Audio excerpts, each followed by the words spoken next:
નમસ્કાર દર્શક મિત્રો, હું નીલમ સોલંકી વિશ્વાસ 24 ગુજરાતી ન્યૂઝમાં આપનું હાર્દિક સ્વાગત કરું છું। હવે નિહાળો આજના મુખ્ય સમાચાર।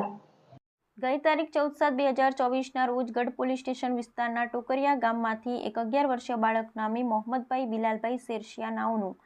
અપહરણ થયેલ, જે સંબંધે ગઢ પોલીસ સ્ટેશને અપહરણનો ગુનો દાખલ થઈ, જે અનુસંધાને શ્રી ચિરાગ કોરડિયા પોલીસ મહાનિરીક્ષક સરહદી રેન્જ કચ્છ ભુજ તથા શ્રી અક્ષય રાજ પોલીસ અધિક્ષક Banaskantha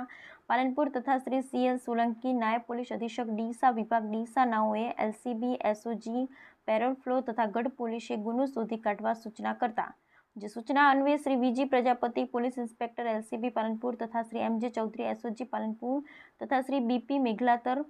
police inspector Deesa circle તથા શ્રી TN મોરડિયા સીપોર ઇન્સ્પેક્ટર સાયબર પોલીસ સ્ટેશન તથા Shri JG Solanki police sub inspector parole furlough પાલનપુરની સ્થાનિક પોલીસની અલગ અલગ ટીમો બનાવી હ્યુમન સોર્સ તથા ટેકનિકલ સર્વેલન્સની મદદથી સદરે ગુનો શોધવા કાઢવા કાર્યરત હતા। દરમિયાન ટોકરિયા ગામની સીમમાંથી ગ્રામજનો મારફત એક બાળકની લાશ મળ્યા અંગેની જાણ થતાં તે અપહરણ થયેલ બાળક હોય, જે તમામ ટીમોને સૂચના કરી આરોપીને શોધી કાઢવા સારું જાણ કરતા હ્યુમન સોર્સ મારફતે તેમજ CCTV ફૂટેજમાં એક શંકાસ્પદ સેન્ટ્રો કાર જણાતા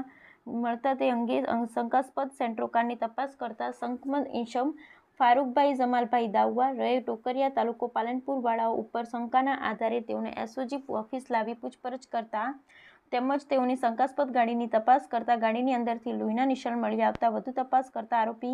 બાળક સાથે જાતીય અડપલા કરતા સારું તેમજ ટોકરિયા ગામેથી અપહરણ કરી ટોકરિયા ગામની સીમમાં અવાવરૂ જગ્યામાં લાવી બાળક સાથે અડપલા કરતા બાળકે વિરોધ કરી પોતાના ઘરે કહી દેવાનું જણાવતા પોતાના આ કૃત્ય બાબતે ગામમાં જાણ થઈ જશે તેવા ડરથી તેને બાળકની હત્યા કરી તે અવાવરૂ જગ્યાએ નાખી દઈ પોતાના ઘરે જતો રહેલી હકીકતને જણાવેલ હોય મજકૂર આરોપીને પુરાવા આધારે અટક કરી કાયદેસરની કાર્યવાહી કરવામાં આવી છે અને આગળની તપાસ ચાલુ છે। મરણ જનાર મોહમ્મદ બિલાલભાઈ શેરશિયા ઉંમર વર્ષ 11 રહે ટોકરિયા તાલુકો પાલનપુર, પકડાયેલ આરોપી ફારૂકભાઈ જમાલભાઈ જાતે દાઉવા મુસ્લિમ ઉંમર વર્ષ 47 ધંધો વેપાર રહે ટોકરિયા જમાલપુર ત્રીજી ગલી તાલુકો પાલનપુર જિલ્લો બનાસકાંઠા।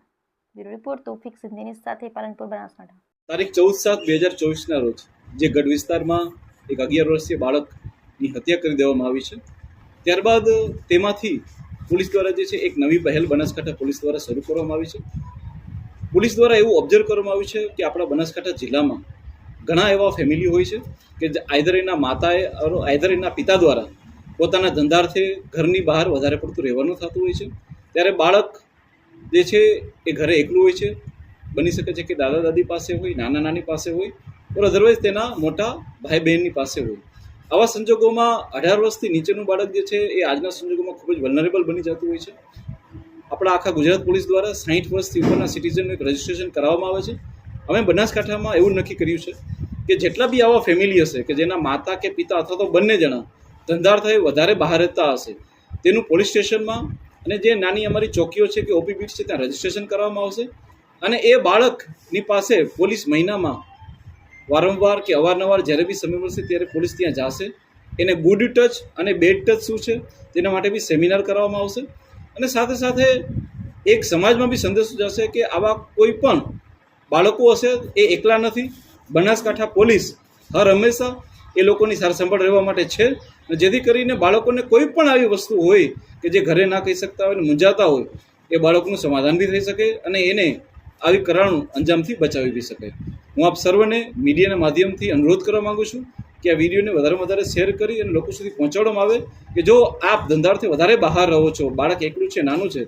અમારા લોકલ પોલીસ સ્ટેશનનો કોન્ટેક્ટ કરો, અમારા લોકલ ચોકી ઇન્ચાર્જનો કોન્ટેક્ટ કરો, એ અવારનવાર તમારા ઘરની મુલાકાત લેશે અને અમારાથી શક્ય એટલું બાળકોની રક્ષા માટે અમે લોકો પ્રયત્ન કરીશું। Thank you.